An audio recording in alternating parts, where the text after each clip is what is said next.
it's time to get out of the comfort zone because these people aren't playing games.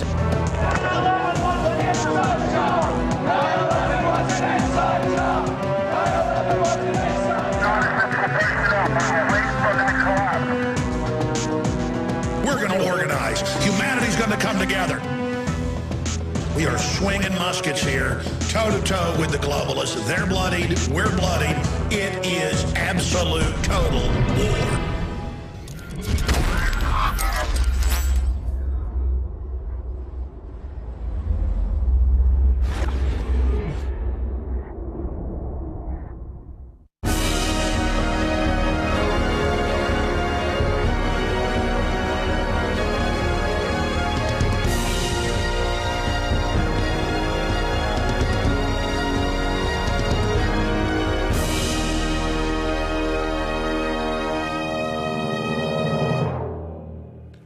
Welcome. It is Thursday, January 19th, 2012. I'm Alex Jones, your host. This is INFOWARS Nightly News. Coming up after the break, investigative journalist and reporter Rob Dew will be interviewing another great investigative journalist, Pepe Escobar, on the incredible developments concerning the United States, Israel, England, and NATO moving towards war with Iran.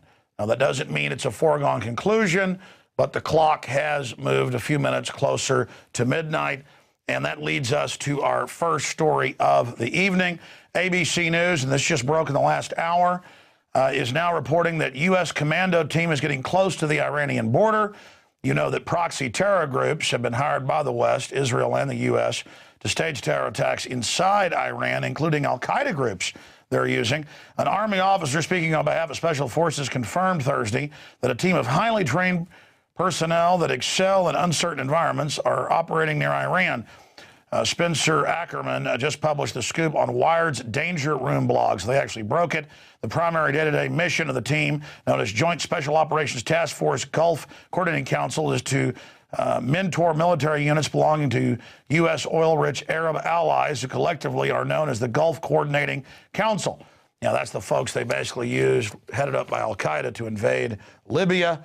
And they're giving top secret clearance information, of course, on top of it, to the Muslim Brotherhood and others. And my point is, I'm told all day that I'm supposed to give up all my liberties and freedoms because al-Qaeda is going to get me. But then our own government is running these groups. And it's the same in every case. The underwear bomber on Christmas Day, U.S. government minion, comes out in congressional hearings. Ammar al-Awlaki dining secretly at the Pentagon, number 3 in al-Qaeda. Fox News, AP. I mean, it just goes on and on and on. Again, more on Iran coming up with Pepe Escobar and Rob Dew.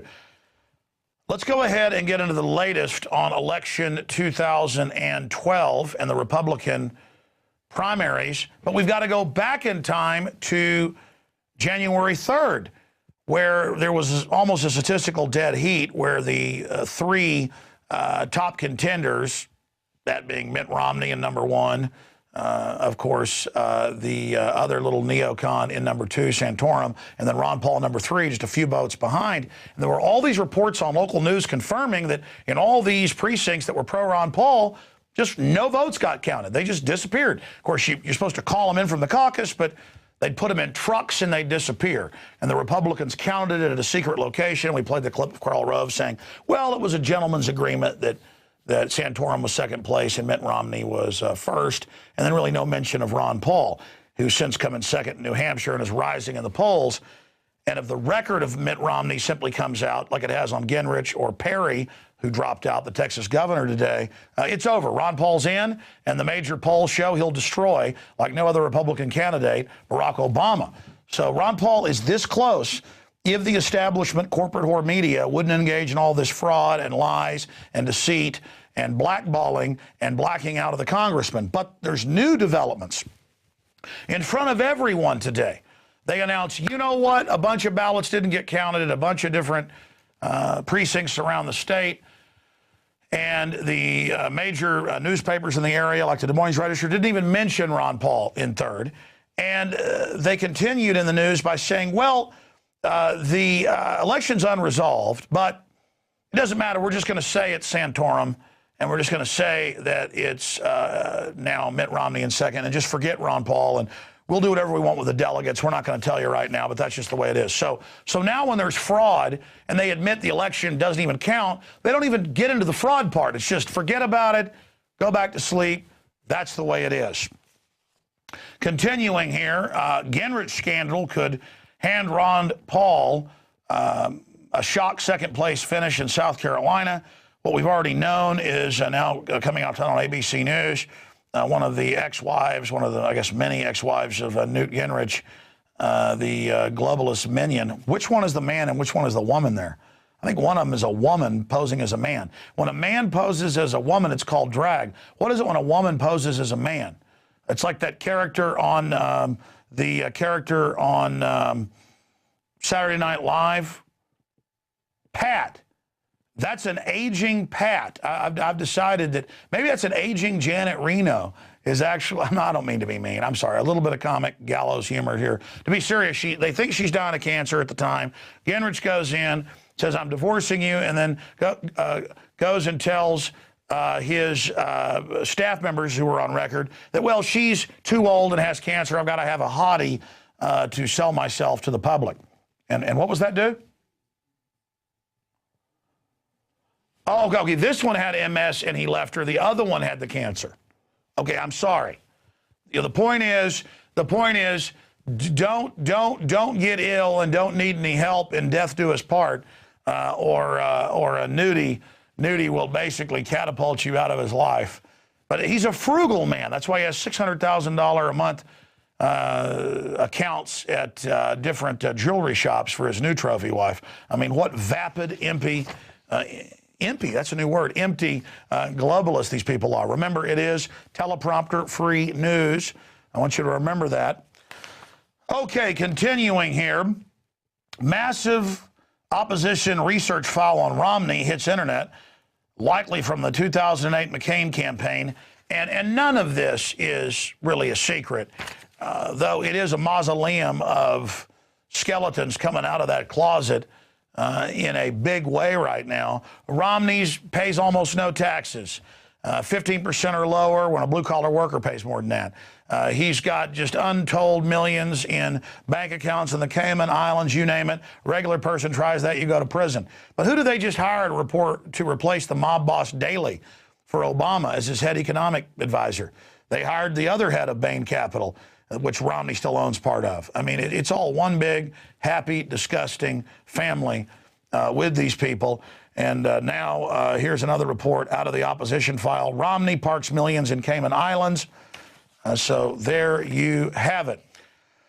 Continuing here, shifting gears into the SOPA bill, Lord Obama has gotten a lot of money from Hollywood, obviously, who supported hijacking the internet, banning free speech, getting rid of due process, letting them shut down any site they want as a big government excuse for censorship. And so now Hollywood is saying, well, we're not going to support you financially because Obama saw which way the wind was blowing and said he would not support SOPA now. The problem is he said he wouldn't sign the NDAA and did. He just knows Congress can't pass it right now, so it's all theater, and it's theater out of Hollywood. I mean, not that you would see theater out of Hollywood. I mean, no, they're not involved in theater, thespian, vaudevillian BSing, but there you have it. Conspiracy theory. I mean, Hollywood involved in theater. I apologize. Okay, let's continue here. Karl Rove wrote that last line. We actually have teleprompters everywhere in here. Speaking of globalist rats stabbing each other in the back, quoted in the Deadline Hollywood article, globalist Rupert Murdoch is quoted as saying, "So Obama has thrown in his lot with Silicon Valley paymasters who threaten all software creators with piracy, plain thievery," which is actually true. So I guess Rupert Murdoch does occasionally tell the truth. Now, shifting gears out of that, UN soldiers from sex abuse video freed in Haiti. This is standard fare for the UN everywhere they go. UN soldiers are the most vicious war crimes committing military I've ever seen in modern history.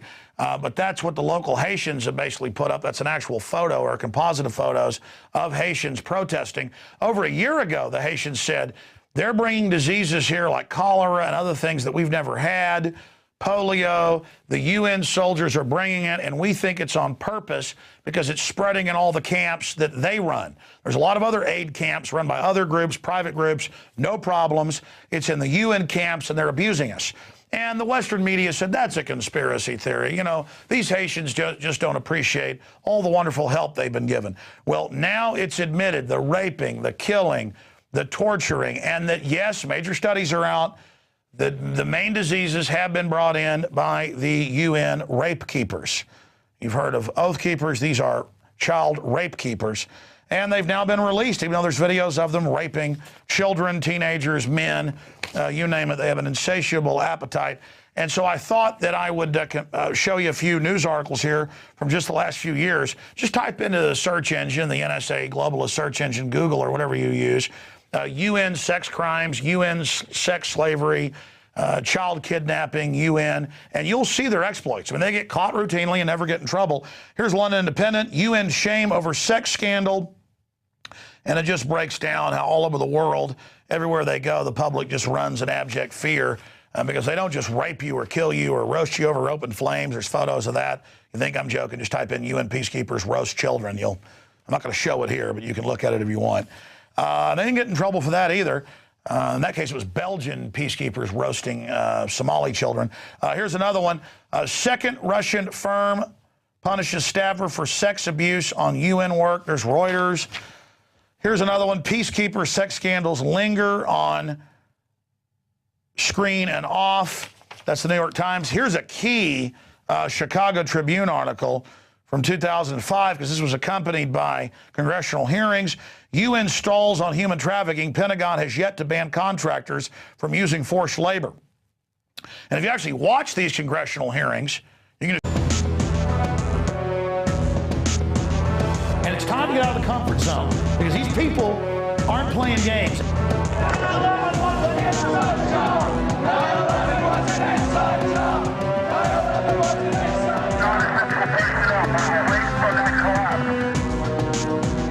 We're going to organize. Humanity's going to come together. We are swinging muskets here.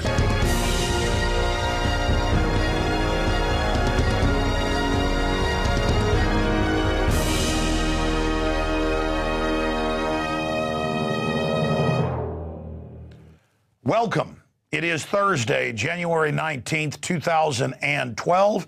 I'm Alex Jones, your host. This is INFOWARS Nightly News. Coming up after the break, investigative Toe-to-toe with the globalists. They're bloodied. We're bloodied. It is absolute total war.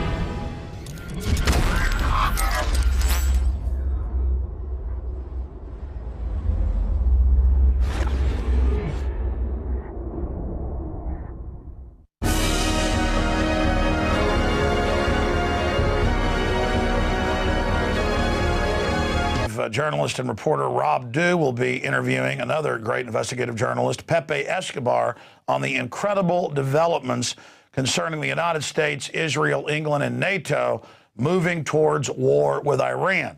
Now, that doesn't mean it's a foregone conclusion, but the clock has moved a few minutes closer to midnight, and that leads us to our first story of the evening.